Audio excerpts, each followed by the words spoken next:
अरे कुल धन अडनिया के पास जा रहल बा, या साहेब जी का है विकास हो रहल बा। यारी दोस्ती में देशवा के नाश हो रहल बा, साहेब जी का है विकास हो रहल बा। नमस्कार दोस्तों, जैसे कि आप जानते हैं कि नेहा सिंह राठौर हर समय समय पे गाना गाती रहती हैं, लेकिन यहाँ पे नेहा सिंह राठौर ने जमकर मोदी पे हमला बोला है। यहाँ तक कि मोदी को चाटुकार भी कह डाला है। यहाँ तक कि जितने धन हैं सबका जिम्मेदार मोदी और अडानी को बता डाला है। जी हाँ दोस्तों, जैसे कि आपने गाना सुना है वो सब हम आपको पूरा गाना सुनवाएंगे, लेकिन उससे पहले दोस्तों हम आपसे निवेदन करना चाहते हैं कि आप हमारे चैनल पे अगर पहली बार आए हैं तो सबसे पहले सब्सक्राइब कर लें, क्योंकि ये बिल्कुल फ्री है और इसके कोई पैसे नहीं लगते हैं। और मैं इसी तरह से नेहा सिंह राठौर का गाना सुनाता रहता हूँ।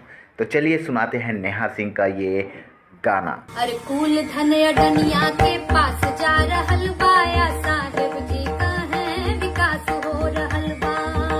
यारी दोस्ती में देशवा के नाश हो रहल बा, साहेब जी का है विकास हो रहल बा। हे विकास हो रहल बा, विकास हो रहल बा, विकास हो रहल बा, विकास हो रहल बा। अरे चाटुकार सत्ता के खास हो रहल बा, साहेब जी का है विकास हो रहल बा। अरे चाटुकार सत्ता के खास हो रहल बा, साहेब जी का है विकास हो रहल बा। अरे हंगर इंडेक्स में उपहास हो रहल बा, साहेब जी का है विकास हो रहल बा। बुढ़वन के पेंशन पे जुआ तास हो रहल बा, सैया जी का है विकास हो रहल बा। हे विकास हो रहल बा, विकास हो रहल बा, विकास हो रहल बा, विकास हो रहल बा।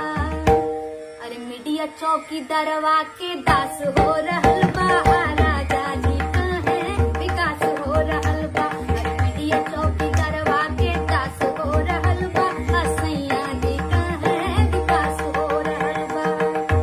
संसद से विपक्ष के निकास हो रहल बा, साहेब जी का है विकास हो रहल बा। डेमोक्रेसी के गर्दन में फांस हो रहल बा, साहेब जी का है विकास हो रहल बा। एगो हमरा कंफ्यूजन है, इनका डिगरी पे ना हमके विश्वास हो रहल बा।